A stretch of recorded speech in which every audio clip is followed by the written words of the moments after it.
noite. Boa Boa noite, noite, Hugo. Flavinho. Boa noite, pessoal.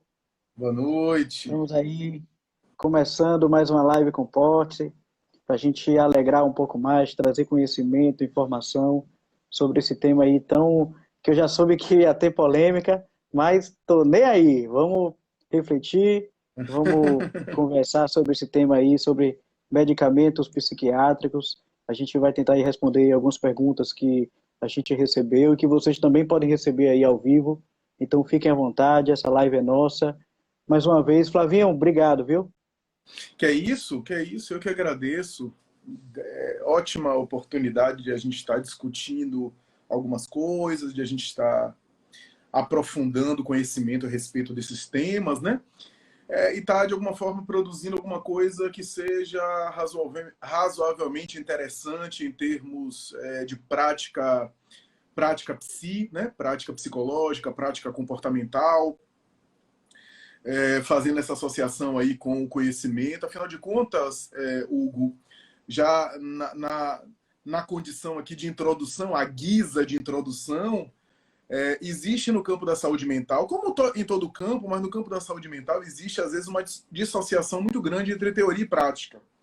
Então, a gente fala muitas vezes em relação a alguns assuntos do ponto de vista teórico, sem necessariamente observar como é que é a prática, se a prática corresponde àquela teoria que está sendo debatida, porque uma coisa é a discussão no campo acadêmico, no campo do estudo, e outra coisa é o profissional de saúde dentro da clínica, atendendo o paciente e lidando com aquela realidade e confirmando ou não as hipóteses acadêmicas, lidando com a abstração, porque no campo da saúde mental a gente lida muito com coisas abstratas, né?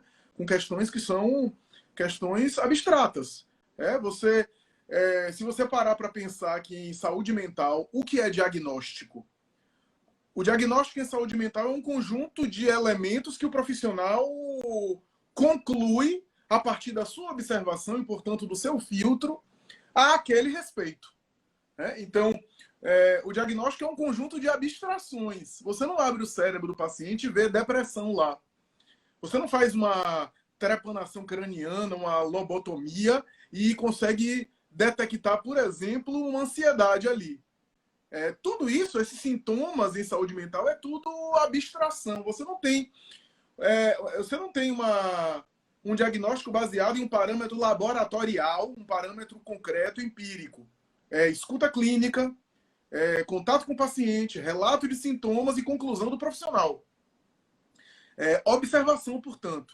Então a gente lida o tempo todo com abstrações, e é importante uma live como essa, e por isso eu te agradeço também, para que a gente possa fazer esse tipo de diálogo, esse tipo de interlocução, de vez em quando conectar. O campo da psiquiatria não é o meu campo de formação, embora o psicólogo tenha, na sua formação de graduação, a passagem pelas matérias ou pelas disciplinas de psicopatologia, de psicofarmacologia. A psicofarmacologia é uma disciplina que está presente nos cursos de graduação, pelo menos na minha época havia os cursos de... Eu acredito que isso não modificou, muito pelo contrário. Porque, embora o profissional de psicologia ele não prescreve medicação, muitas vezes, a depender do quadro, ele está em diálogo com o profissional da psiquiatria, ele está em conversação, ele está em intercâmbio com ele está, de alguma forma, compartilhando informações e recebendo para ajudar o paciente. E, às vezes, pode contribuir bastante, afinal de contas, o médico psiquiatra, muitas vezes encontra o paciente uma vez por mês, Hugo. E o profissional de psicologia, genericamente falando, é o quê? Uma vez por semana. Então, muitas vezes, ele sabe melhor, ele conhece melhor, ele está mais próximo do paciente de maneira recorrente, a ponto de conhecer os sintomas. Então, muitas vezes, o psiquiatra ele tem um recorte menor. Não é porque eu não estou falando isso no sentido de que o profissional de psicologia é necessariamente mais capaz, não tem nada a ver com isso. É porque ele tem mais tempo com o paciente. Ele tem mais tempo acompanhando ali. E o profissional de psiquiatria ele tem um recorte menor. Né? Ele pega o paciente agora, daqui a 1 mês ou 2 meses ele vai pegar de novo. Então, lives como essa, Hugo, só para concluir, né? Essa primeira consideração minha, lives como essa são importantes, primeiro para a gente fazer o diálogo né, desse campo de terapia, de psicoterapia, com a questão da medicação, a questão dos psicofármacos, como se diz. Esse é o primeiro ponto. Depois, o profissional de psicologia, ele sabendo e relativamente bem fundamentado no que tange a medicação, ele pode conversar e dialogar a ponto de contribuir com o profissional, que é responsável pela prescrição, ou seja, o psiquiatra. Ele pode contribuir melhor e até em algum momento levar alguma coisa para agregar, né? Se ele tiver também base, ele tiver bem fundamentado nesse sentido, não é substituir a tarefa do psiquiatra ou tomar o lugar, não, pelo contrário. Mas também lidar com... Se lidar com diagnóstico na biologia, na medicina biológica já é difícil, imagine lidar com o diagnóstico em termos abstratos, em termos aí que não são concretos, como eu falei, laboratoriais. Então, por exemplo, na história da psiquiatria, há uma ala da psiquiatria, eu estou me referindo aqui à antipsiquiatria, que defende a ideia segundo a qual, por exemplo, o diagnóstico psiquiátrico é uma invenção, é uma criação. É uma criação e é uma tentativa de a gente tentar controlar as pessoas e colocar as pessoas em categoria para manipulá-las, né? Foucault, por exemplo, que é um grande intelectual, de alguma forma alguém que contribuiu muito na área do direito, alguém que trouxe muita coisa interessante na área da filosofia, mas ele trouxe essas ideias da antipsiquiatria, manipulação dos corpos, etc. E nesse sentido, eu acho que eu defendo a ideia de que esse é um erro sério. É um erro sério. Não que não haja diagnóstico ou medicação para controlar ou para, sei lá, utilizar aquilo. Não, pode haver. Mas a rigor, o diagnóstico é para ajudar a gente e a medicação é também para ajudar em prol da saúde mental. Então, houve isso. Mas, por outro lado, a gente tem uma série de estudos, uma série de trabalhos com meta-análise, com evidências fortes, associando medicação a quadros específicos psiquiátricos que melhoram, que responde melhor, que responde bem, que não é antagônico à psicoterapia. A psicoterapia vai trabalhar num lado e a medicação vai trabalhar no outro. Há casos que não precisam de medicação? Existem casos que não precisam de medicação, que a própria terapia, a própria psicoterapia responde, o indivíduo responde. Outros quadros que, se não houver a medicação, a psicoterapia não anda para lugar nenhum, fica parada, fica estancada. Eu me lembro que eu falei isso a uma paciente há muitos anos, eu falei o seguinte, quem está vindo aqui não é você, é o seu sintoma. Se você não aceitar a medicação, não aderir ao tratamento medicamentoso, eu vou ficar conversando só com o seu sintoma e não vou encontrar você. Porque você está atrás do sintoma. No caso dela, ela fazia uma euforia, era um quadro clássico de transtorno bipolar. E quando ela estava na fase eufórica, na fase de mania, né? Expressão mania é a expressão de euforia, né? Na fase de euforia, ela ficava eufórica e ficava tomada pelo sintoma. Então a gente não conseguia fazer a terapia dela. Eu ficava conversando só com o sintoma dela. Então o que eu conversei com ela é o seguinte: seu sintoma está vindo para a terapia, mas você não. A medicação é para controlar um pouco o sintoma, para dar conta, amenizar um pouco o sintoma, a fim de que você venha e você apareça. Então, esse é um primeiro ponto importante para a gente aqui comentar, para a gente aqui colocar a guisa de introdução. Você até assim, deu uma pincelada nesse comentário de Bruno aí, dessa questão de psiquiatra com psicólogo. A gente vai tocar no assunto mais daqui a pouco, tem uma pergunta sobre isso, mas e tem uma pergunta que quem mandou foi uma amiga nossa, até do nosso grupo de estudo, que ela é psicóloga também, e ela perguntou assim, se tem algum momento ideal para se fazer uso do remédio. Já teve algum paciente que você chegou assim e falou, minha filha, a gente vai seguir aqui a terapia, mas você precisa tomar remédio. Tem assim algum momento específico? É uma boa colocação. Antes de responder essa questão, Hugo, é interessante colocar o seguinte: os nomes da psiquiatria para os remédios são nomes que não são exatos, não são precisos. Vou começar primeiro com o nome medicação psiquiátrica. Medicação psiquiátrica ou medicamento psiquiátrico. A gente fala que é psiquiátrico, mas no fundo o termo não é preciso. Por quê? Porque, na verdade, os medicamentos psiquiátricos, eles agem a nível neurológico, a nível cerebral, atuam em áreas do cérebro que são áreas para um monte de coisa, inclusive para sofrimento psíquico. Tá? Então, às vezes o sujeito está tomando, sei lá, vou citar aqui alguns exemplos, está tomando a mitriptilina, por exemplo, um medicamento conhecido, a mitriptilina,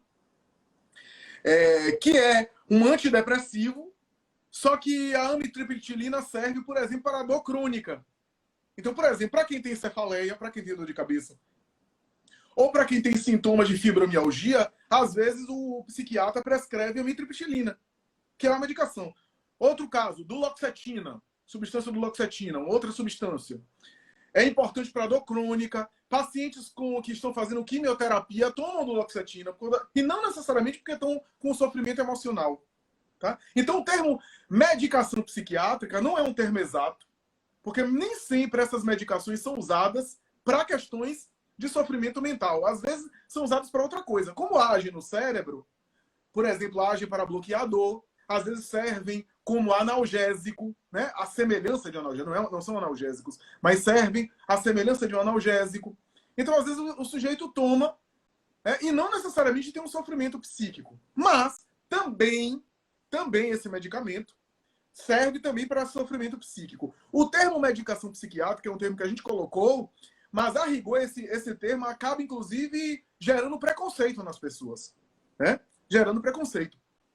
Porque, às vezes, a pessoa não toma porque, enfim, está associada... No fundo dessas medicações, o que a gente precisa saber dessas medicações é que são medicações que influenciam a bioquímica cerebral. Pronto. Influenciando a bioquímica cerebral, a depender da medicação, vai atuar em determinado sistema ali neurológico. Então, o sistema, sei lá, do GABA, sistema dopaminérgico, sistema noradrenérgico, serotonérgico e assim por diante. Né? Então, vai atuar em áreas que servem para um monte de coisa, inclusive para quadros de sofrimento psíquico. Então, medicações psiquiátricas não são só para transtornos psíquicos, tá? É importante falar. As medicações psiquiátricas têm um monte de tipos, e tem um monte de fantasia, um monte de superstição em cima delas. Ah, Flávio, será que vicia? Eu vou ficar viciado, vou ficar dopado. Não é bem assim. Não é bem assim. Tem medicações que causam dependência? Tem. Mas não é assim. Né? A gente está evoluindo a ponto de a gente ter medicações hoje muito boas. Eu estou falando aqui sem nenhum interesse, porque eu não sou da área. Eu não tenho por que defender as medicações. Mas eu preciso defender por conta da eficácia. Né? Tem medicações muito boas. Né? Aí, as medicações tendem hoje a não causar dependência, com exceção de algumas que a gente vai aqui comentar. Tá? Mas, de maneira geral, não. Ah, mas por que o antidepressivo que eu tomava há não sei quantos anos agora não está fazendo efeito e agora eu tenho que aumentar a dose? Primeiro, porque o seu metabolismo mudou ao longo dos tempos, e ao mudar, você precisa de uma dose um pouco mais aumentada. Mas não é porque você se viciou, tá? Não é porque você gerou uma dependência da medicação. Não tem a ver com isso. Tá? A psiquiatria é uma área empírica, é uma área de teste. Então, digamos que eu esteja deprimido e você também esteja, Hugo. A psiquiatria não é matemática, não é laboratorial. Então, se eu e você estamos deprimidos e nós dois vamos ao psiquiatra, se o psiquiatra passar, sei lá, paroxetina, por exemplo, ou fluoxetina, que é um antidepressivo conhecido, passa a fluoxetina para você e passa para mim, eu posso responder bem e você pode responder mal. E vice-versa. Então, é interessante porque é isso mesmo, a psiquiatria tem que ir testando. Vamos ver como é que você responde. Então, passa o medicamento para você, de acordo com o perfil que você deu, claro, o perfil que você deu, o psiquiatra vai excluindo algumas medicações que não servem. Mas aí passa, fluoxetina, não deu, paroxetina, não deu, escitalopram, não deu, sertralina, não deu, venlafaxina. As medicações, porque são vários antidepressivos. Alguns que atuam no sistema da serotonina, né, recaptadores de serotonina, que são os mais famosos, né, inibidores de recaptação de serotonina. Esse nome é esquisito, né, mas a rigor é o seguinte, ó, os neurônios se comunicam. Ao se comunicar e passar serotonina, eles passam e bloqueiam a fenda sináptica, e ao bloquear a fenda sináptica, eles impedem da serotonina continuar passando nas comunicações. Então, isso é que chama de recaptação. a medicação vai fazer com que iniba essa recaptação para que haja mais serotonina disponível fora da fenda sináptica, ou seja, mais disponível a serotonina para nós, produzida pelo neurônio. Então, fluoxetina, por exemplo, né, que surgiu lá a década de 80, surgiu em 1987, por aí, o Prozac, né, o famoso Prozac, que por uma estratégia de marketing ficou conhecido como a pílula da felicidade, né? Aquela ideia da substância que vai amenizar a minha angústia, que vai alterar um pouco a minha percepção e vai me dar um certo estado maior de tolerância com relação a algumas coisas, algumas angústias, sem me sedar, sem necessariamente me levar ao sono. Então, era grande promessa. A gente sabe que esses nomes são todos estratégias de marketing da indústria, né? O Prozac não é pílula da felicidade, né? Não existe uma pílula da felicidade, né? É o marketing. Aliás, o próprio nome, Hugo, antidepressivo, é também estratégia de marketing, tá? Antidepressivo é estratégia de marketing. Por quê? Porque os medicamentos que são chamados antidepressivos, eles aliviam angústia no sentido do humor rebaixado, né? O humor está rebaixado, eles dão energia? Dão. Mas, a depender do medicamento, eles atuam em vários campos. Então, eles podem dar disposição ao paciente muito deprimido, mas eles podem também tranquilizar, eles podem ter um efeito ansiolítico, né? Eles podem ter um efeito tranquilizante até de ajudar a dormir, né? Ele organiza, por exemplo, os hábitos, ajuda a organizar os hábitos. Ele pode melhorar um pouco o humor, né? Alterar, por exemplo, apetite, alterar sono, alterar fome, e a libido, e assim por diante, porque são as áreas, né? Então, o próprio nome antidepressivo é também marketing, né? São nomes que foram colocados aí pela indústria, né? Então, eu estou fazendo essa colocação geral. Então, tem algumas categorias, assim, eu vou citar. Antidepressivos é uma das mais conhecidas, né? E aí tem antidepressivo dual, modal, tricíclico, inibidor de recaptação de serotonina e assim por diante. Tem os ansiolíticos, os famosos ansiolíticos. Quem tem dúvida, os ansiolíticos são da família do PAN.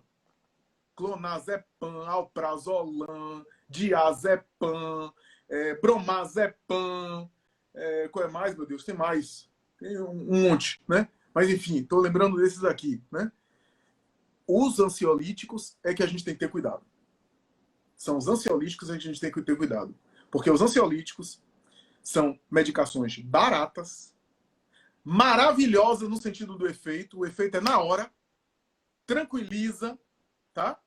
Tira a pessoa da crise. Pouco efeito colateral ou nenhum efeito colateral. Olha que maravilha.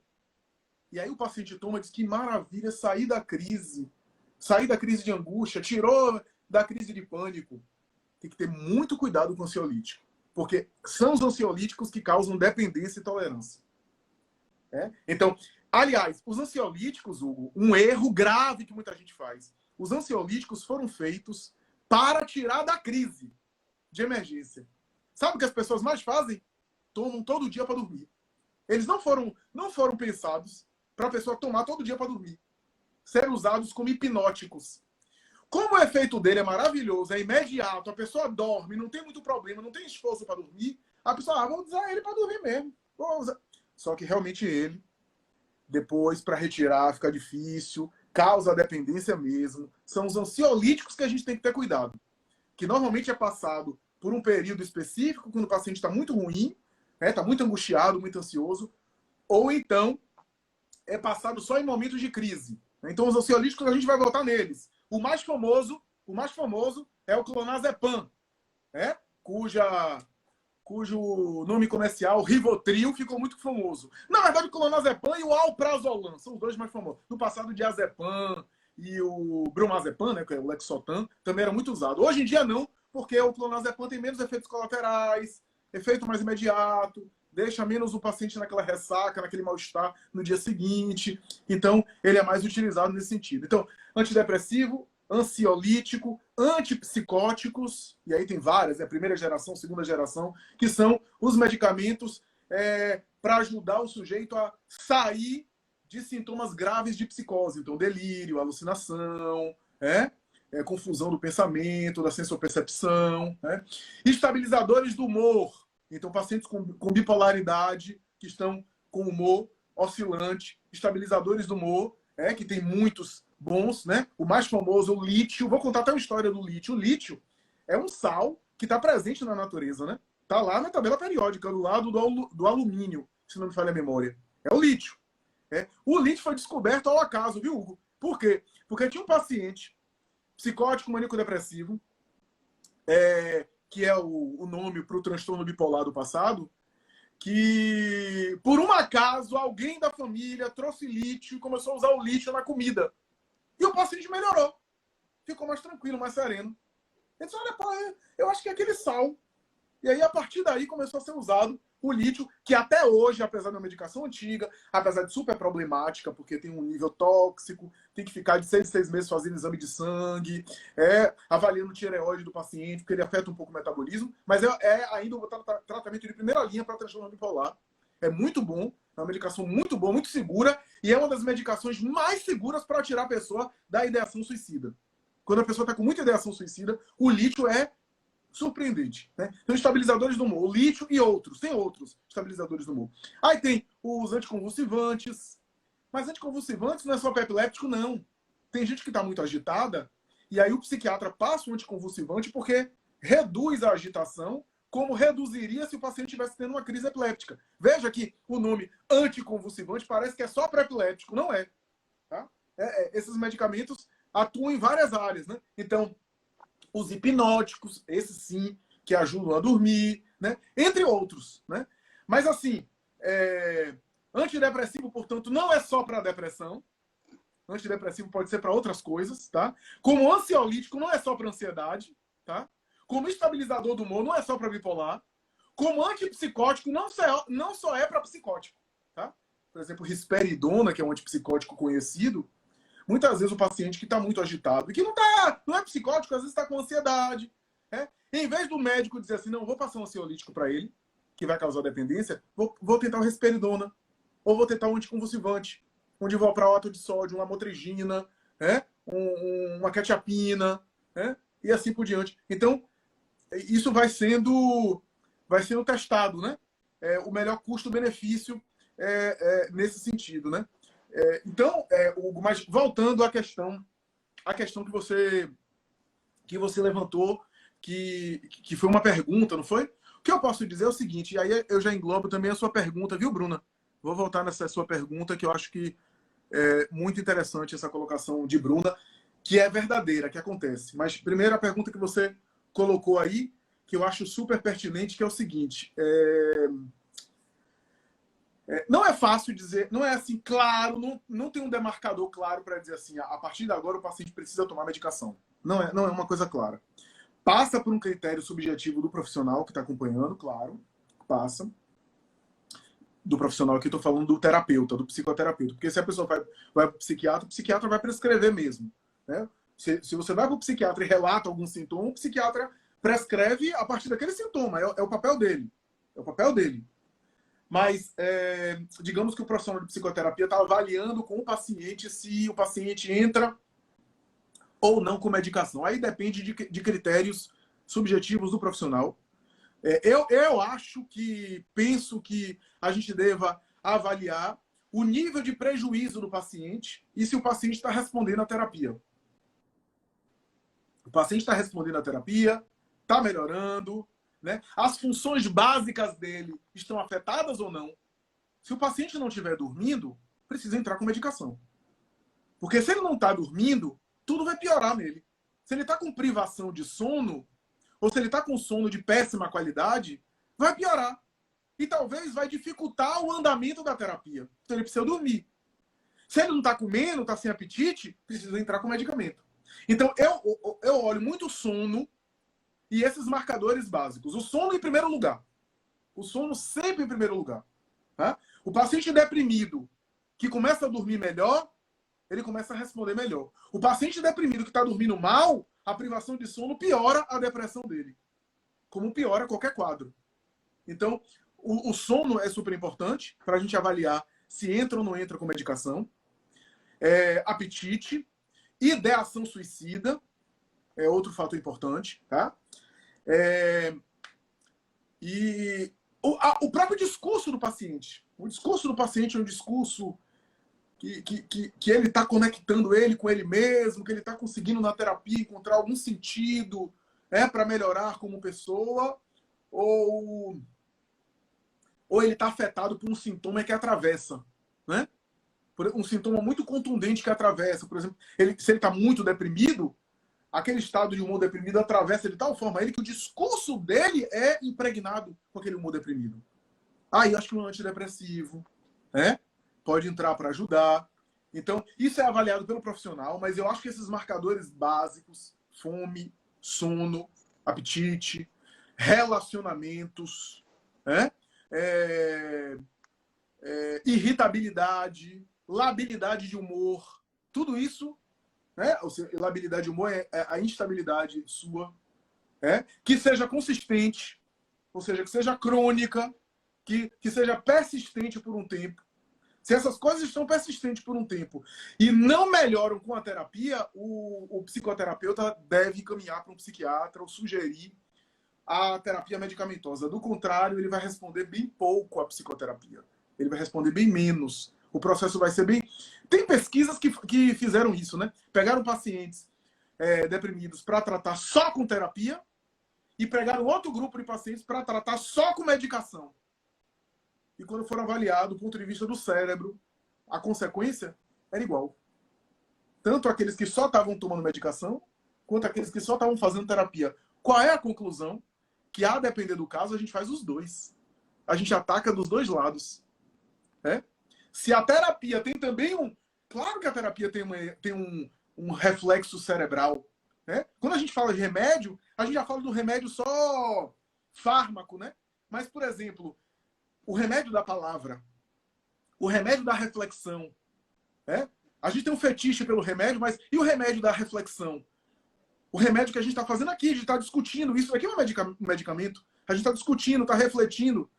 Aqueles que filosofam, aqueles que lidam com arte. Isso também é medicação, isso também é medicamento. Isso também é remédio. Remédio para a psique.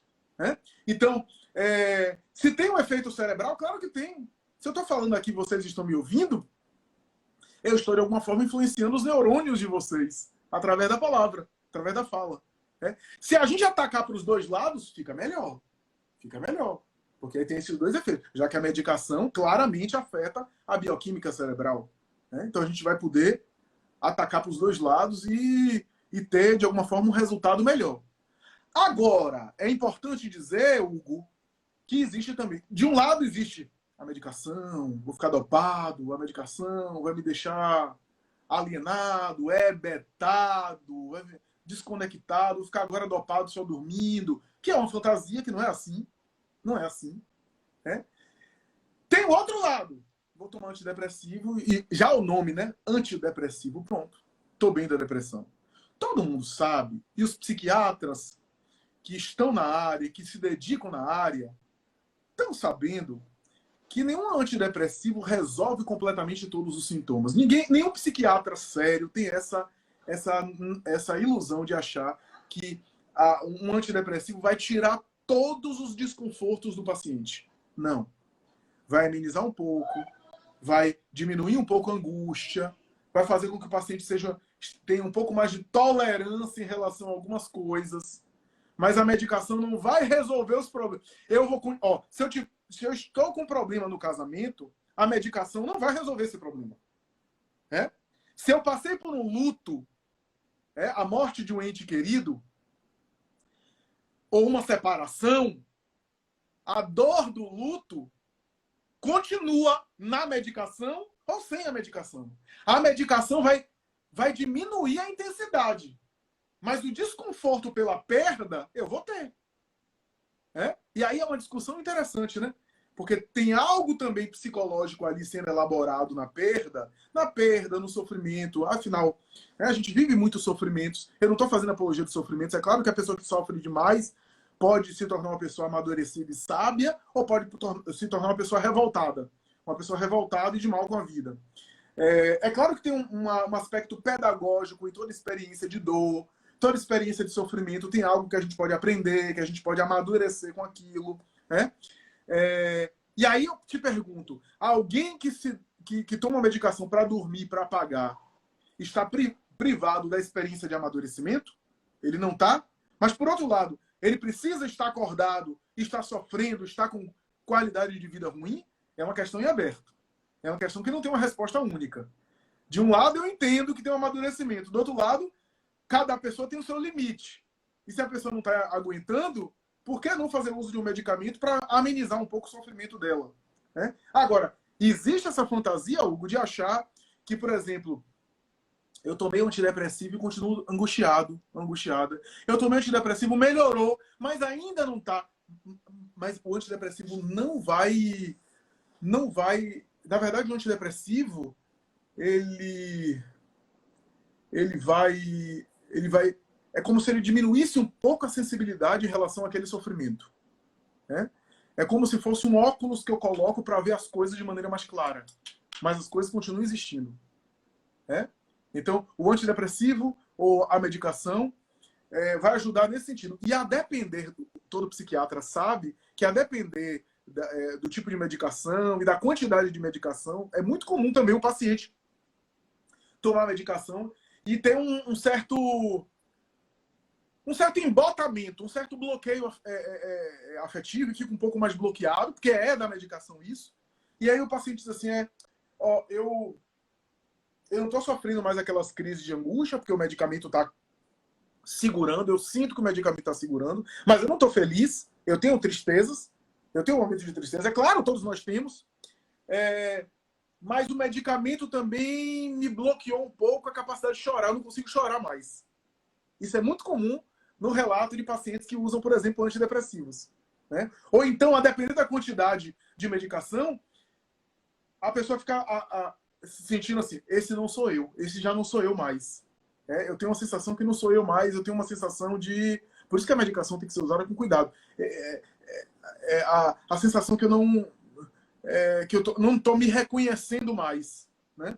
Mas assim, as minhas questões que não estão resolvidas, os meus problemas continuam os mesmos. A medicação ajuda, né? Mas é isso, a medicação não vai alterar o drama e a tragédia convencional da nossa existência, da nossa vida. Né? Eles vão continuar existindo. E, claro, toda medicação são ótimas, ajudam bastante, mas também tem o seu bom ônus. Seu bônus e seu ônus. Né? Eu acho super interessante, Hugo, umas coisas super interessantes. Por exemplo, a maioria dos antidepressivos engordam, né? A gente sabe disso. A maioria dos antidepressivos engordam. E a maioria dos antidepressivos também diminui a libido. Então, veja, se eu estou deprimido, normalmente eu estou deprimido, porque eu não estou me considerando legal, não estou com uma... a depressão afeta a minha autoestima, então eu não estou me olhando positivamente. O antidepressivo que me ajuda a melhorar também me engorda, e a depender de como eu lido com isso, eu posso ficar mal com isso. E a depressão que me tira a libido, o antidepressivo que me ajudaria também me tira a libido. Então, existe essa equação que não é uma equação fácil, não é uma equação fácil de solucionar, é uma equação difícil. Né? E eu repito, as medicações são muito bem-vindas, são ótimas, mas a medicação não ensina nada a ninguém. Você tomar medicação, você não vai aprender nada com elas. Você vai diminuir os sintomas, diminuir o desconforto, vai continuar sentindo algumas coisas, lidando com as coisas de uma forma mais tolerante, talvez, a depender do caso. Eu estou me referindo especificamente a ansiolíticos e a antidepressivos, né? Mais tolerante em relação a algumas coisas, né? Mas aquilo que eu preciso trabalhar em mim, a minha insatisfação, aquele pedaço meu que continua se sentindo não satisfeito com o mundo, continua acontecendo, continua existindo. A fantasia psiquiátrica do começo do século XX de que psiquiatria vai solucionar todos os sintomas e adeus terapia, adeus psicanálise, adeus psicoterapia, isso nunca foi tão errado, né? E como está tão atual, como está tão presente, cada vez mais, a palavra, a necessidade de palavras, a a necessidade de a gente refletir sobre coisas. Isso também são medicamentos, né? Como eu falei no início. Isso também são remédios, né? A gente conversar aqui também é uma forma de a gente filosofar, de a gente refletir sobre essas questões da vida, né? Sobre essas questões do dia a dia. Então, e nenhuma medicação vai resolver essas pequenas insatisfações que eu trago, essas pequenas faltas que eu trago. Eu vou até contar um caso aqui rápido da obra de Freud, que é um caso muito interessante, que é o seguinte. Freud, certa vez, estava atendendo um paciente, e o paciente disse para ele o seguinte, e Freud era pessimista. Né? O paciente disse assim para ele, estava muito deprimido e estava com ideação suicida. E disse assim, eu não vejo motivos para continuar vivendo. A vida é uma sucessão de sofrimentos, né? E é verdade. A vida é uma sucessão de sofrimentos. É uma sucessão de desafios. A gente vence um, acontece outro. É uma sucessão de perdas. Eu não sei se daqui a 2 minutos eu vou descobrir uma doença fatal, uma doença incurável. Eu nunca tenho certeza na vida se as pessoas realmente me amam, aquelas que dizem que me amam. Né? Eu lido com a fragilidade e a transitoriedade o tempo todo das coisas. Os laços afetivos e sociais causam sofrimento e causam desgaste. Né? O corpo, o tempo todo, está enfrentando desafios. Então, eu não vejo sentido de continuar vivendo. Eu não vejo sentido para apostar na vida. E Freud respondeu para ele o seguinte: você tem toda a razão. É verdade. É verdade. A vida é tudo isso. Mas eu não sei por que você quer morrer por causa disso. Eu não sei para que morrer, porque morrer não vai resolver esse problema. Você tem toda a razão que a vida é tudo isso. Mas eu não vejo motivo de querer morrer por causa disso. Era a forma que ele encontrou, porque ele era pessimista também. Ele era bem pessimista também. Para abordar uma questão que, do ponto de vista material, existencial e comportamental, é verdade. A vida é sofrimento. Quem falou isso foi Buda. Quem falou isso foi Schopenhauer. Quem falou isso foi Nietzsche. Quem falou isso foi Spinoza, Leibniz. Os grandes pensadores, pessimistas ou não, compreendiam que a vida é sofrimento. Como é que eu passo por esses sofrimentos? Como é que eu lido com esses sofrimentos? Para mim, é muito mais pesado lidar com esses sofrimentos sem leitura, sem reflexão, sem a sabedoria dos grandes intelectuais, das grandes pessoas, dos grandes exemplos, né? Sem reflexão, sem tradição. Para mim é mais difícil lidar com o sofrimento que é inevitável e inerente à existência. Né? Então, os psicofármacos é uma forma de lidar com os desgastes, são muito bem-vindos, muito melhor do que no passado, quando a gente não tinha. Às vezes a pessoa sofria com depressão. Mas, Hugo, também a nossa mentalidade mudou. A nossa visão das coisas mudou. A nossa intolerância em relação ao sofrimento é maior. A gente não quer desconforto. Porque sua bisavó, minha bisavó, talvez uma geração ainda mais antiga do que isso. Vou colocar um exemplo aqui para quem está nos assistindo. Imagine, por exemplo, aquela senhora do interior lá atrás, que teve 15... Eu conheço a senhora que teve 15 filhos. Teve 15 filhos. 7 morreram com 1 ano de idade. Você conhece uma mulher dessa? Tá tranquila. Passou por 7 mortes de filho. 7 filhos que morreram. Teve 15. Mas por quê? Qual é a diferença de uma mulher hoje, em São Paulo, em Minas Gerais, em Salvador, numa grande capital, que perde um filho e muitas vezes deprime para sempre?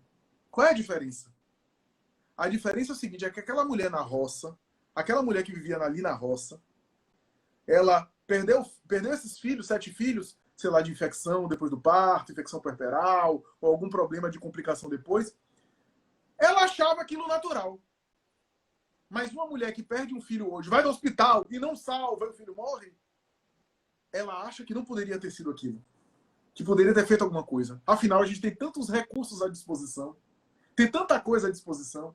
Então, Hugo, veja que coisa delicada. Hoje nós temos, por exemplo, nas nossas mãos a possibilidade de tanta medicação que hoje você conseguir separar e dizer assim, não, nesse momento eu não preciso de medicação.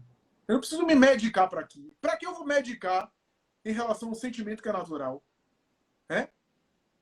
Porque hoje a possibilidade de eu me medicar está nas minhas mãos, é fácil. Então hoje é muito mais difícil eu escolher não me medicar. E claro, escolher me medicar. Ô, Flavinho. Escolher me medicar quando é necessário medicar. Quando é necessária a medicação. Diga. Travou? Pronto.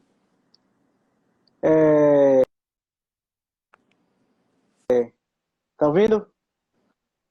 Tô vindo. Umas 3 pessoas mandaram perguntas parecidas em relação à automedicação. Não só a pessoa comprar, a mania de comprar remédio, mas também os desmame, que geralmente às vezes é feito de forma assim, sem consulta médica. O que é que você tem aí a dizer? Eu acho que é sempre o risco, evitar ir para consulta médica, se automedicar. As pessoas se medicam muito. O risco maior, eu repito, é justamente dos ansiolíticos, tá? Os ansiolíticos são os campeões de abuso. Né? Ansiolítico é um medicamento muito bom, mas não para ser usado como é comumente usado. Né? Como eu estou dizendo aqui, Hugo, às vezes eu tenho, sei lá,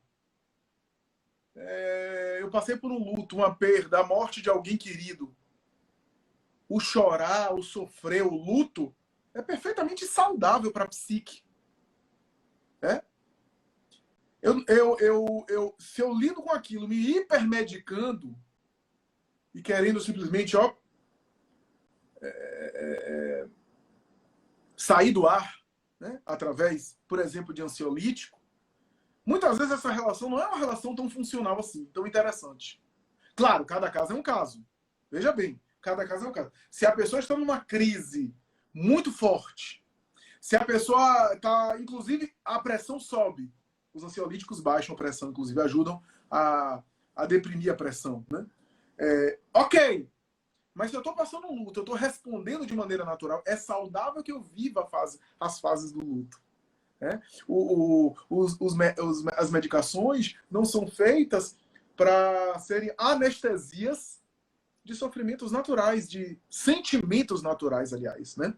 A tristeza também faz parte da existência, né? Nesse sentido. Então, a hipermedicação é algo muito delicado, muito perigoso, muito problemático. É necessário ter cuidado com isso, né? Agora, respondendo a questão da Bruna, de fato, assim, existem psiquiatras, sim, que não valorizam a psicoterapia.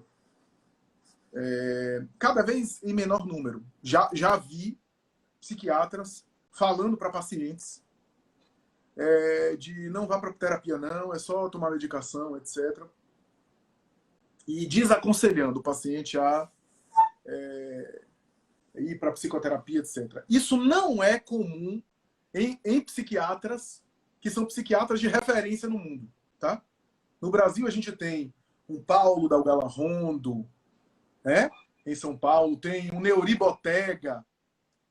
E você ouve a fala desses homens, eles vão dizer, a medicação não tem esse poder todo que as pessoas dizem. São psiquiatras. Não tem esse poder todo que as pessoas dizem. A medicação diminui a intensidade dos sintomas. Eu nem tenho uma presunção, dizem eles, eu nem tenho a presunção de tirar tudo, porque não tira tudo. Tem um aspecto ali. Porque, veja, a questão aqui é o seguinte, é que nenhuma depressão, como nenhum quadro emocional, é só químico. Se fosse só químico, estava resolvido.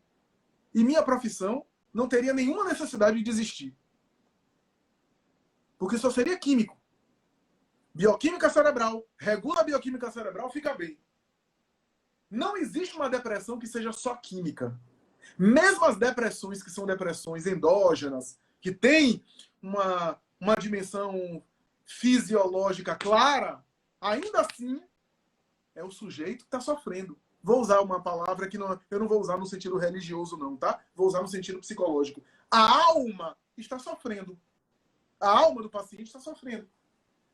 Não é o cérebro que sofre ali, naquele momento. Então, aí é que haja também sofrimentos cerebrais, sofrimentos neurológicos. Então, eu já vi isso de psiquiatras se colocarem contra a terapia. O paciente não deve ir para a terapia, não, deve só tomar medicação e fica bem. E se trabalhar contra, o que é um desserviço. Mas é cada vez menos isso. Todo psiquiatra hoje consciente sabe que a medicação vai te ajudar aqui, mas você vai precisar trabalhar isso. Você vai precisar conversar com alguém sobre isso. Você vai precisar dividir suas angústias. Porque medicação não dá autoconhecimento. Medicação não possibilita resiliência. Como eu disse, medicação não é pedagógica, não ensina nada. Medicação não tem essa função. Nenhuma medicação psiquiatra vai amadurecer ninguém. A medicação psiquiátrica é para amenizar. Repito, é para amenizar. Para diminuir o desconforto. E dar um pouco mais de serenidade, de tranquilidade, de melhora emocional no paciente para que ele possa lidar com as suas outras angústias. Lidar com a angústia nossa de cada dia. A falta da psicanálise, né? Nós somos seres faltantes, né? Nós temos faltas, e essas faltas são essas faltas que a gente coloca e projeta para o mundo. Mesmo que o mundo seja totalmente organizado. Agora eu vou organizar o mundo, vou agora fazer um mindset para que o mundo seja o cosmo, e que tudo agora sorria para mim. Mesmo, meu amigo, que o mundo sorria para você e tudo seja bem, tem um mundo interior seu dentro de você e um pedaço desse mundo dentro de você que muitas vezes não está satisfeito. Que muitas vezes sente uma falta.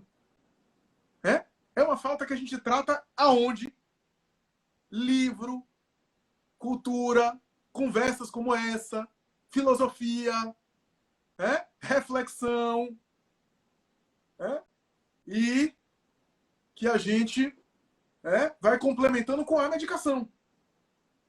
Então, há psiquiatras, mas cada vez há um número menor, cada vez isso está se perdendo. Agora, para eu ser justo, eu preciso também falar da minha área.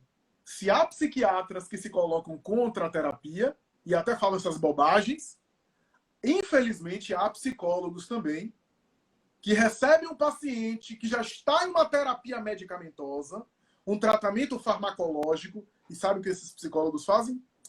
Isso daí é uma depressão, mas a terapia vai te ajudar. Deixe de tomar. Pare de tomar, menina. Vai te dar muito efeito colateral. Você vai ficar muito sobrecarregado. Não!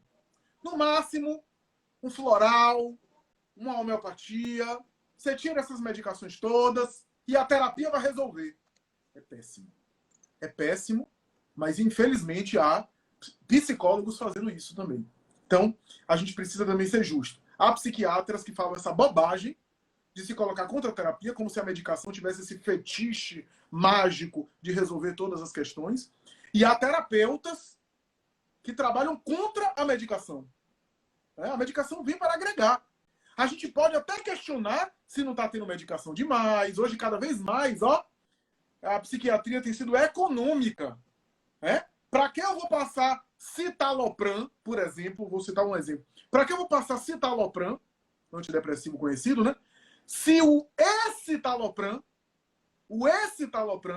é o velho citalopram melhorado, com menos efeito colateral e melhor. Não tem necessidade de eu passar citalopram se tem o escitalopram, que é uma modificação molecular melhorada. Para que eu vou passar 2 antidepressivos recaptadores de serotonina? Então, é preciso entender isso. Para que eu vou passar 3 ou 4 ansiolíticos se um só já está fazendo o seu trabalho? Então, isso o psicólogo pode até questionar. Claro, sem se intrometer no trabalho do colega, mas pode até questionar, pode até perguntar, querer saber, entender ali, acompanhar o paciente nesse sentido, e questionar a medicação no sentido do excesso, ou será que aquela medicação mesmo, afinal de contas, deu a fluoxetina, mas aquela depressão para aquele paciente é uma depressão que é ansiosa, é uma depressão que a pessoa está agitada. A fluoxetina é um antidepressivo que dá mais ansiedade, porque dá mais energia. Então, será que é aquele? Será que não é melhor a gente pensar, será numa sertralina, num citalopram, né? E aí, como é que é? Né? Como é que a gente ajusta isso?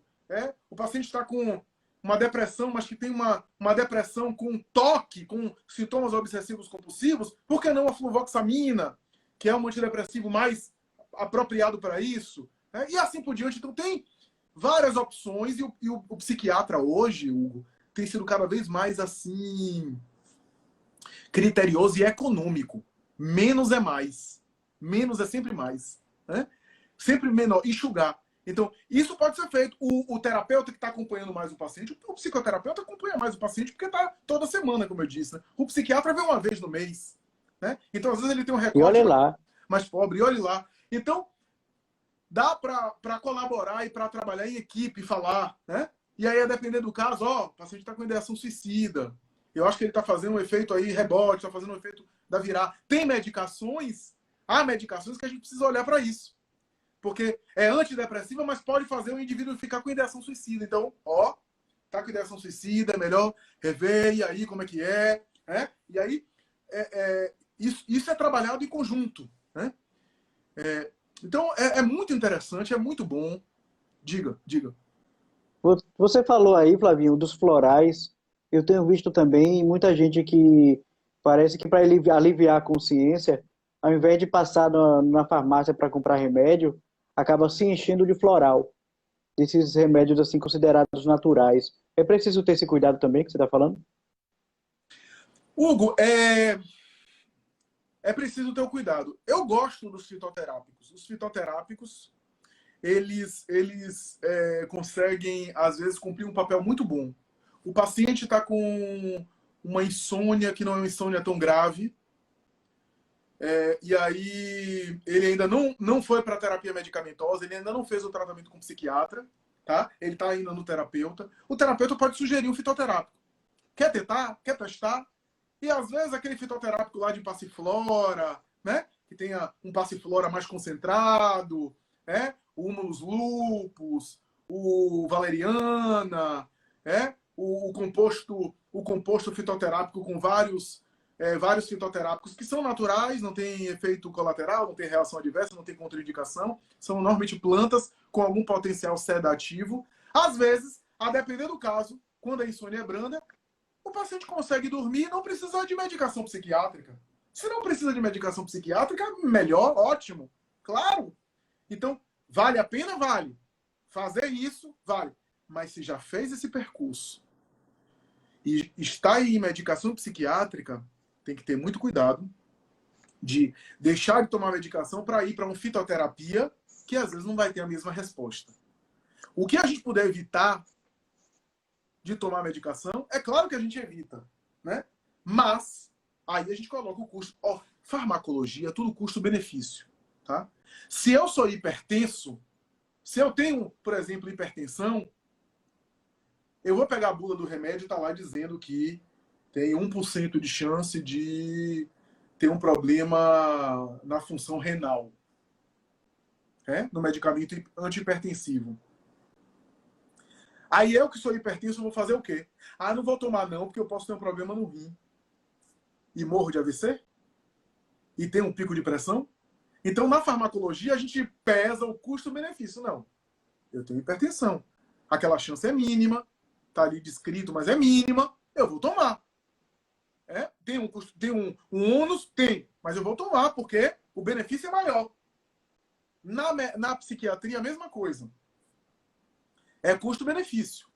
Né? Se a gente tem outra via, homeopatia, acupuntura, relaxamento, meditação, todas essas terapêuticas, eu acho que são super válidas.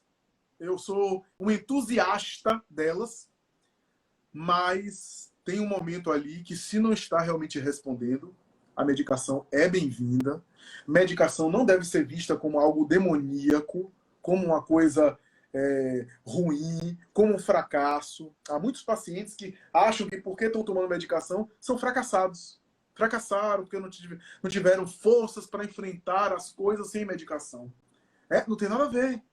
Não tem uma não existe essa relação, né, com fracasso, né? Até porque a medicação não vai resolver as questões da pessoa, como eu disse aqui.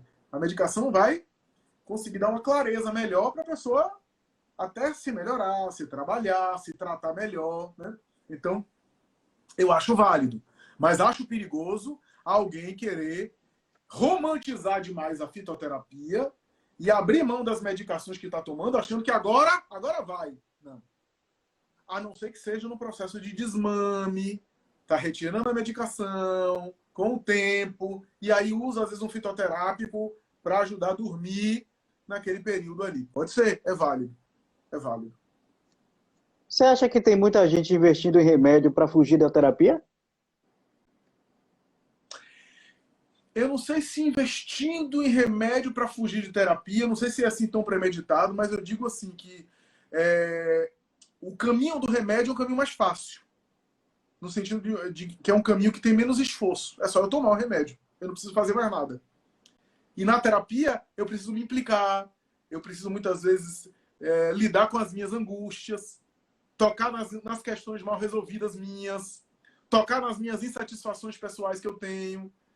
Nas minhas faltas, como eu disse. Né? Então, nesse sentido,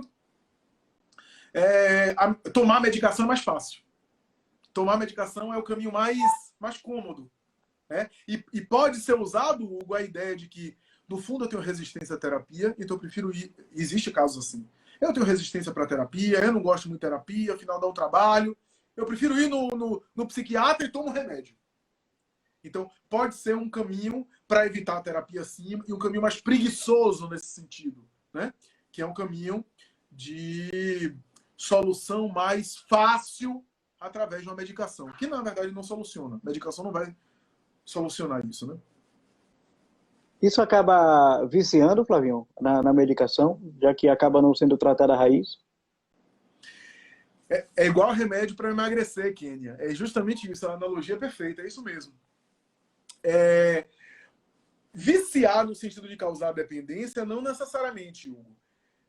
Os medicamentos que causam dependência, que a gente tem que ter cuidado, são os ansiolíticos, os benzodiazepínicos, isso é, aqueles da família dos PAN que eu falei, tá? Diazepam, bromazepam, alprazolam, clonazepam e assim por diante, né? Tem vários. Estou citando só algum. Diazepam era muito comum no passado e assim por diante. Então, eu não diria que necessariamente causa dependência, a não ser esses medicamentos, mas eu diria que o seguinte, que o sujeito cria um hábito de ficar na medicação, ainda tendo sintomas, a medicação alivia, mas não soluciona os sintomas, e tendo questões. Porque aquele sintoma está associado a questões de vida, questões da sua subjetividade. Então, o que é que acontece? É um tratamento imperfeito, e aí uma coisa curiosa, por isso que eu acho que é uma bobagem psiquiatra ficar falando que ficar jogando contra a terapia. Porque, na verdade, eles estão dando um tiro no pé quando fazem isso. Por quê? Porque esse paciente que só vai para o psiquiatra, ele toma o remédio, daqui a 1 mês, 2 meses, ele vê que o remédio ajudou, melhorou. Mas ainda ele tem tristeza, ainda ele tem angústia, ainda ele tem questões. O que é que ele vai fazer? Doutor, o remédio não está resolvendo, não. Tá ruim essa medicação. Não deu certo, não. Comigo não deu certo. Até melhorou um pouquinho, mas eu ainda continuo ansioso. Eu continuo ainda ficando, de vez em quando... Não tô triste como lá, mas ainda tô triste. O que é que acontece? Outro remédio, troca de medicação, aumenta a dose, e o paciente fica assim, migrando de vários remédios, e às vezes continua com aquelas questões que não se trabalham. Tem Kênia comentou aqui, o mercado do Rivotril, que virou um mercado clandestino. E não só do Rivotril, né? De vários... assim, teve até um jovem que mandou uma pergunta aqui, que aí você já pode responder e já emendar com esse comentário aí do Rivotril, que você já até comentou na live, a quantidade de jovem que está aumentando, que está usando Viagra, por exemplo. Então, assim, o que é que você tem a dizer aí disso? Eu acho assim, Kênia, eu conheço Kênia, um abraço, querida. Kênia tem experiência, inclusive conhece aí o setor da indústria farmacêutica, etc. De fato, né, o Rivotril é o campeão nesse sentido. Tem um mercado clandestino bilionário, porque o Rivotril é campeão de vendas, né? Por uma série de razões. E eu diria que faz parte dessa sociedade nossa, essa sociedade que tenta lidar com as coisas de maneira hipermedicada, né? Tenta medicar a vida de uma maneira geral. Repito, eu não estou contra, eu acho que a gente está vivendo mais, está vivendo melhor hoje por conta de avanço de medicina e de medicação. Claro, claro. Mas uma coisa eu tá fazendo uso e me relacionando de maneira funcional com as medicações. Outra coisa é eu não querer mais ter nenhum tipo de desconforto na existência e lidar com as medicações de uma forma a sempre me tirar da interação com o meio, da realidade, do contato com o mundo externo, lidar com a ansiedade natural, aquela ansiedade em nível normal que todos nós temos, né? As expectativas, né? As frustrações. Quem não passa por frustração? Quem não passa por expectativas que não são realizadas? Né? Esse tipo de experiência é experiência comum, é experiência do ser humano. E eu acho que quando a gente começa a se relacionar com a medicação dessa forma, do tipo como um analgésico para qualquer tipo de desconforto emocional, eu estou, na verdade, tentando bloquear a expressão natural da existência. Né? Tentando, de alguma forma, anular a minha própria experiência de sentir as coisas. Então, isso faz parte da nossa sociedade, uma sociedade do desempenho. A gente ainda vai, de repente, futuramente, falar sobre essa sociedade, né? A sociedade do cansaço, né? Como diz o alemão-coreano sociólogo Byung-Chul Han, né?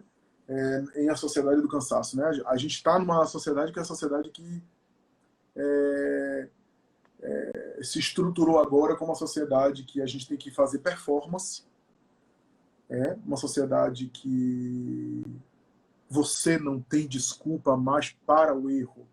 Se no passado você não conseguiu o livro e aí não fazia o trabalho acadêmico porque você foi nas bibliotecas e não encontrou, hoje está na internet, você não tem desculpa. Se você não sabe, é porque você não quis ser bem informado.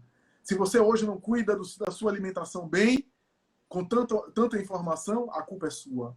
Se você não tem um desempenho bom, em termos intelectuais, em termos físicos, em termos cognitivos, se você não tem esse desempenho bom, você é culpado, você não tem desculpa. Você não tem desculpa que os nossos avós tinham. Os nossos avós tinham desculpas que a gente não tem. Teve que trabalhar cedo e aí não pode fazer faculdade. Você não tem essa desculpa. Então, esse tipo de mentalidade de você não ter a desculpa gera o quê? A ideia que o indivíduo sempre tem que estar superando seus limites, tem que estar dando o melhor de si ou apresentando o melhor de si para os outros, que é a sociedade do desempenho, o paradigma do desempenho e a sociedade do cansaço. Porque hoje a experiência não é a experiência de falta. Um abraço, Marinho. A experiência hoje não é a experiência de falta. A falta que havia no passado e que a gente buscava. Hoje a experiência é de excesso. Então, o Byung-Chul Han, na obra A Sociedade do Cansaço, diz que a gente está adoecendo nesse momento por excesso, que ele chama de excesso de positividade. O que é que ele chama de positividade aqui? Não é a positividade tóxica, não, tá? Também, a positividade tóxica é consequência desse conceito de Byung-Chul Han. Mas o excesso de positividade que ele está colocando é o seguinte: é a ideia de que você não tira nada. você não exclui nada. Você sempre tem que acrescentar. Então você tem que ser o melhor em tudo, você tem que ser bom em tudo, você tem que ter performance boa em tudo. Então no passado era, qual é a escolha que você vai fazer? Você vai para uma carreira ou para outra? Você vai desenvolver uma área ou outra? Hoje você tem que ser pós-doutorado, hiper suficiente, hiper eficiente intelectualmente, né? Tem que ser ambicioso e engajado financeiramente, né? De preferência tem que ser tem que ter tem que estar top no físico, tem que ser um personal trainer também, né? Tem que ter uma alimentação excelente, porque senão você é desequilibrado. E aí, Hugo, você também tem que ter uma performance excelente do ponto de vista sexual. Você também tem que chegar em casa, né, como diz um filósofo brasileiro, e bater a meta. Você bate a meta no trabalho, você tem que bater a meta em casa. Agora, veja que coisa. É por isso que eu brinco dizendo, né? A psicanalista Maria Rita Kell costuma dizer que a esposa é a testemunha 24 horas do desempenho sexual do seu marido, né? E isso, para alguns homens, pode ser estressante, né? Especialmente para os homens que acham que estão com a sua virilidade colocada em xeque, né? Então, veja, é uma sociedade do desempenho. Se é uma sociedade do desempenho, eu preciso ser top. Eu preciso... Sabe as curtidas que eu preciso receber nas redes sociais? Eu preciso receber também na performance sexual, né? E aí você vê meninos de 20 anos, 20 e poucos anos, por causa dessa tensão, tendo problemas na relação sexual, falhando, sem ter nenhum tipo de... Porque aqui eu não estou falando de pessoas que têm uma questão diagnóstica, né? Uma questão com a potência sexual, uma questão nesse sentido, né? Com a potência, com o desempenho. Mas meninos que não têm nenhum problema de saúde, falhando o tempo todo. Por quê? Porque se estão tensos e estão com medo de falhar, já é para falhar. Já está para falhar na relação. Porque para a relação sexual acontecer de maneira interessante, o indivíduo tem que estar relaxado. Relaxado para excitação, né? Então o que acontece? Meninos de 20 e poucos anos usando Viagra, né? Cialis, Viagra e assim por diante, né? Se hiperestimulando. Às vezes sem as namoradas ou a esposa saber. Né? Tem alguns pacientes que fazem uso há anos e a esposa nem sabe. Às escondidas. Afinal, se souber, vai achar que o remédio é um fracasso dele. Ele tem que ter a potência sexual sem remédio. Então, e aliás, que é perigoso, né? Porque, enfim, essas medicações são vasodilatadores, né? Então tem uma possibilidade aí, vasodilatação cardíaca, cerebral, etc.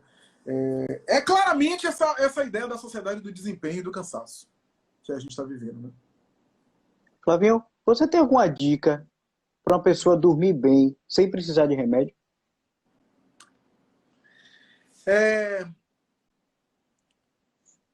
Olha... Foi uma pergunta que caiu muito, umas 3 pessoas mandaram. Olha, eu acho que qualquer coisa, qualquer exercício que consiga fazer com que o sujeito tenha diminuição da frequência cardíaca, ou seja, exercícios que ajudam o sujeito a diminuir o ritmo respiratório, a controle da respiração.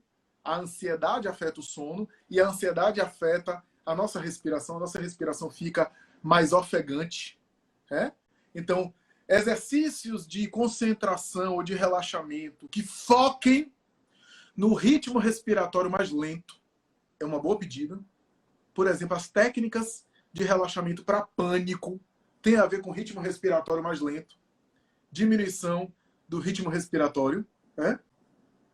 É possível fazer isso. Então, aí a técnica vai depender do gosto da pessoa, né? Se vai fazer uma meditação religiosa, oriental, budista, zen budista, transcendental, ou não, ou apenas um exercício de respiração sem conteúdo necessariamente místico, religioso, aí depende. O importante é o efeito terapêutico da prática que o sujeito faz. Algum exercício de respiração, eu acho super interessante, super interessante. Agora, como o psicólogo não gosta muito de receita, é claro que a gente vai ter que avaliar cada caso, porque às vezes, para alguns casos, aquela técnica ali deixa a pessoa até agoniada e a pessoa não dorme, e para outras, relaxa profundamente e a pessoa consegue dormir.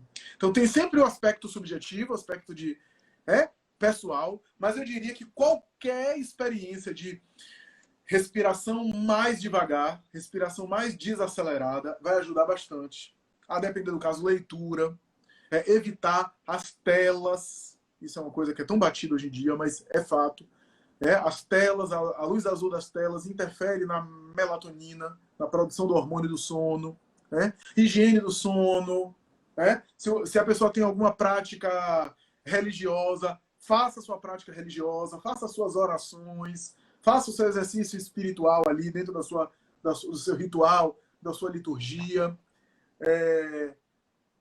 Todos esses elementos ajudam bastante, né? Ajudam bastante. Eu acho que leitura que possa tranquilizar, né? Mas eu destacaria exercícios que tenham a ver com respiração diafragmática, ou seja, a respiração mais lenta com a barriga, tá? Nós respiramos do ponto de vista da ansiedade errado. A gente respira por aqui, ó, por aqui por cima, tá? Os bebês, observe os bebês respiram aqui para baixo, eles respiram com a barriga, aqui embaixo. Essa respiração diafragmática recolhe uma quantidade de oxigênio maior, elimina mais gás carbônico e ajuda no sono, né? na tranquilização. Pronto. Flavinho, eu vou fazer agora a última pergunta. Aí, se você quiser, tem mais aqui, né? O pessoal mandou bacana.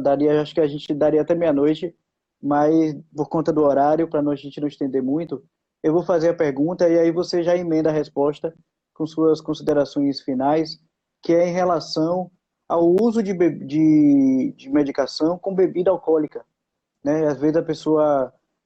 eu conheci um senhor que ele tinha que tomar um remédio pela manhã e à noite, e ele tomava 2 de manhã para beber à noite. E aí, falei um pouco dessa união aí, remédio com cachaça. Geralmente não é uma união boa, geralmente não é uma combinação legal, tá? Por dois motivos. Agora, assim, Hugo, a gente precisa ver cada medicação, tá? Tem medicações que de jeito nenhum tomar álcool durante o tratamento. Exemplo, vou citar aqui metilfenidato. Metilfenidato é um exemplo. Eu acho que a Kênia que citou o metilfenidato, que é a Ritalina, né? Ritalina é o nome comercial. Metilfenidato, o Venvance também. Esses psicoestimulantes, de jeito nenhum. Né? De jeito nenhum. Olha, os ansiolíticos, por incrível que pareça, os ansiolíticos, em grande parte deles, não tem grandes repercussões negativas do ponto de vista da saúde, só que não é recomendado. Por quê? Porque o ansiolítico, como o nome diz, diminui a ansiedade, relaxa e pode induzir ao sono. O álcool potencializa esse efeito sedativo. Potencializa.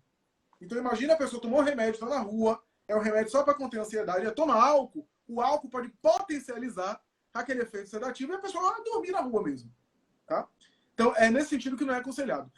E algumas outras medicações não são aconselhadas porque exige demais do fígado.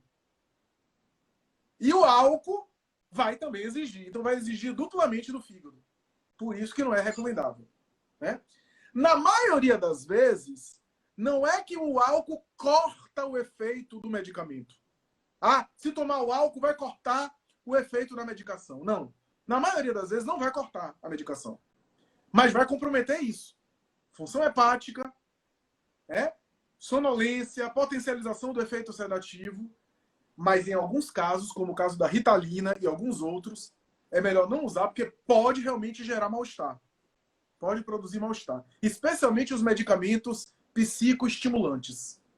Então, não é recomendado mesmo, né, o uso de álcool, né, nesse sentido. Alguns psiquiatras são mais flexíveis, então aquele inibidor de recaptação de serotonina, aquele antidepressivo que o sujeito toma pela manhã, né?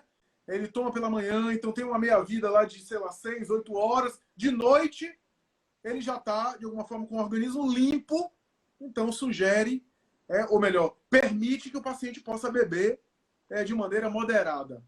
Mas, de maneira geral, a regra geral é evitar. É evitar durante o tratamento farmacológico. Todos nós, quando ingerimos alguma coisa, somos afetados. Né? O açúcar afeta o nosso psiquismo.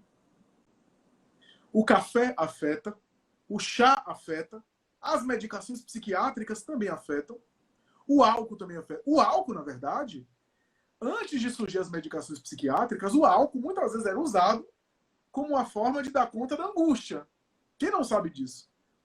Quem não sabe daquele sujeito que encheu a cara para esquecer, sei lá, esquecer uma decepção amorosa? Né? Todo mundo conhece casos assim. Né? E o álcool, muitas vezes, porque o álcool tem um período inicial de relaxamento mesmo, e até depois de euforia, o álcool muitas vezes foi usado assim, foi usado para, de alguma forma, induzir ao sono, ou melhor, amenizar a angústia. Então a pessoa bebia para dar conta de sintomas psíquicos, então isso acontecia muito. Porém, não é um tratamento interessante, um tratamento psiquiátrico feito com álcool, usar álcool como se fosse ansiolítico. Né?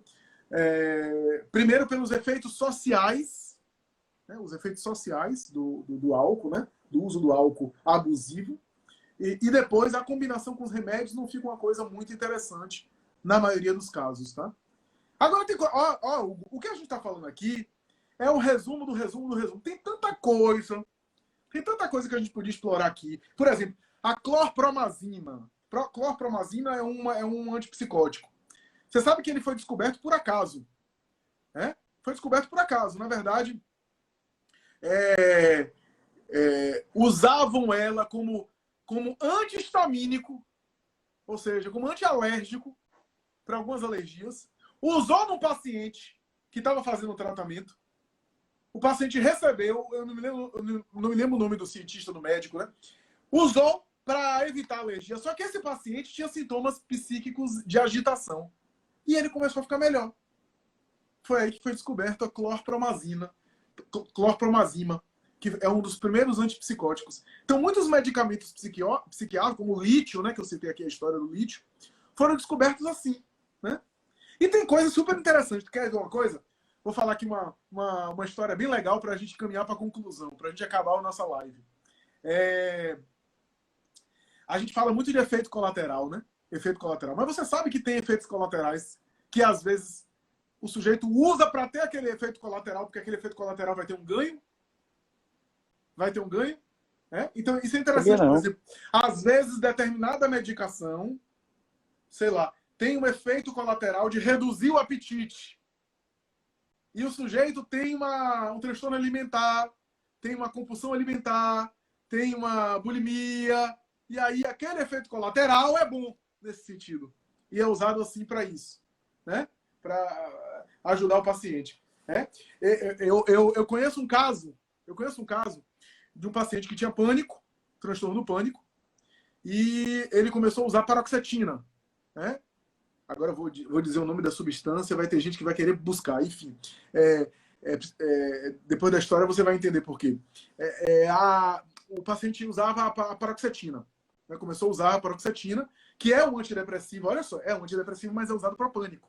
A paroxetina tem muito efeito positivo para pânico. E aí, o paciente começou a tomar a paroxetina, começou a melhorar, fez o tratamento, mais de um ano fez o tratamento. Fez o tratamento, etc. E aí começou depois a desmamar. Era um paciente meu. Começou a desmamar com o psiquiatra, começou a retirar a medicação aos poucos. Só que uma das reações, um dos efeitos colaterais da paroxetina, que é comum dar, né? Todo mundo, não é que todo mundo tenha, mas algumas pessoas têm, é retardo no orgasmo, retardo na ejaculação, no caso do homem, na ejaculação. A esposa desse meu paciente foi ao psiquiatra reclamar, dizendo: não tire não, não tire não, não tire não, porque tá bom. Né? E não queria que tirasse mesmo não, porque agora ele estava se mantendo mais tempo na relação sexual com a esposa, né? No ato sexual. Então, veja, é um efeito colateral, era um efeito colateral do antidepressivo, retardo na ejaculação, mas aquilo foi bem-vindo, né? Foi até bem quisto por ele e pela esposa nesse sentido, né? Então, essas coisas acontecem na psiquiatria, na psicofarmacologia, e acho que vale a pena a gente conhecer nesse sentido, né? Muito interessante mesmo. Ó, tem uma pergunta aqui sobre o bromazepam, para você falar um pouquinho. Mas aí, Joia. por conta do horário, você que sabe. Vamos caminhar para o encerramento. O que eu posso dizer em relação ao bromazepam? O bromazepam é um dos ansiolíticos também conhecidos. Deve ter se cuidado com ele. Deve ser muito cuidado com ele, né? O nome comercial Lexotan, né, dele ficou muito conhecido. Ele não é tão usado hoje em dia porque é preferível o alprazolam ou o clonazepam, porque tem menos efeitos colaterais, tem efeitos melhores, mas ainda é usado o bromazepam. É um ansiolítico, mas deve ser usado com calma, com cautela, como todo ansiolítico. Todo ansiolítico tem potencial de dependência, tá? Tem uma coisa interessante que tem alguns medicamentos que são medicamentos que têm um poder de ansiolítico, mas não são benzodiazepínicos e não causam dependência. E devem ser tentado, Hugo. Deve ser tentado. Entendeu? Porque se o paciente responde bem, ele não precisa do benzo. Agora, nem todo paciente responde bem a esses. Eu estou falando aqui do buspirona, por exemplo. O buspirona é um ansiolítico não benzodiazepínico, então não causa dependência. Ou então, no caso para dormir, tem os hipnóticos. Zolpidem e assim por diante, né? Que eu acho que pode ser usado antes de pensar num benzodiazepínico, como é o caso do bromazepam. Né? Mas, em última instância, não dando conta, aí tem que usar o ansiolítico mesmo, que é a medicação que tem que ser vista com muito cuidado. Medicação boa, é muito bom, mas tem que ser vista com muito cuidado por causa do potencial de dependência e tolerância. Eu acho que é isso. Maravilha. A gente pode concluir, é isso aí. né? Isso, fique à vontade aí para a gente já se encaminhar para o encerramento. E aí, sábado que vem tem mais. Mas vá, finaliza aí. É isso, gostaria só de agradecer. Fluoxetina, Marinho, a fluoxetina, que é a substância que deu origem toda aquela propaganda do Prozac, né? A fluoxetina, ela, em alguns casos, ela produz, muitas vezes, a falta de apetite. Né? Mas a grande maioria, Marinho, dos antidepressivos, ela, nos primeiros momentos, nos primeiros meses, ela melhora o apetite, melhora a disposição, mas tende a piorar depois, tende a aumentar o apetite, na maioria dos casos, né? Com exceção de algumas pessoas que reagem de maneira atípica. Né? Mas às vezes tem esse preço a pagar, né? Na maioria dos casos. Né? Mas eu gostaria de agradecer, Hugo. Eu acho que muito legal a gente produzir alguma coisa muito interessante aqui, né? Algum conteúdo bacana, né? Coisas que podem ficar aí para as pessoas depois verem. Eu acho que tem o que ser aproveitado. É claro que a gente não esgotou o tema. Eu acho que a reflexão sobre as medicações é uma reflexão muito importante, porque é uma reflexão que, ao mesmo tempo que a gente não pode simplesmente abrir mão delas, porque elas podem ser o recurso necessário terapêutico para nos ajudar, mas existe também um fetiche e uma fantasia em torno da medicação, como se a medicação fosse me fazer feliz. Medicação nenhuma tem o potencial de me fazer feliz. Medicação nenhuma tem o potencial de resolver as minhas encrencas internas, as questões que eu tenho, continuo tendo com medicação. Né? A medicação, como eu disse, diminui sintoma, ameniza algum desconforto. Eu nem digo que tira totalmente os sintomas. Os sintomas estão ali, aparecendo de maneira residual, de uma maneira ali... aquela angústia que era muito grande, agora a angústia é menor, mas aparece. Não ter a romantização de que a medicação... Eu vou tomar antidepressivo agora, e daqui a 14 dias, que é mais ou menos o período que o antidepressivo faz efeito, eu vou ficar estabilizado, vou ficar ótimo, vou ficar agora sem sentir mais nenhum tipo de desconforto, não vou nem sentir mais tristeza. Não existe isso. Essa romantização é péssima para o tratamento, né? Então, eu gostaria de deixar só isso aí, que é importante a gente lembrar disso. É isso. Um abraço a todos vocês, um abraço a você, Hugo. Um bom final de semana a você. Eu que te agradeço, Fábio. Obrigado. E até a próxima. Obrigado a você, obrigado a todos também. E até segunda-feira eu faço um evangelho no lar, nesse perfil, às 10 horas da noite. Quem quiser está convidado. E sábado que vem tem live com Porte de novo e o tema, durante a semana, a gente vai divulgando. Boa noite a todos, bom final de semana e até a próxima. Até a próxima. Um abraço, amigos. Até lá.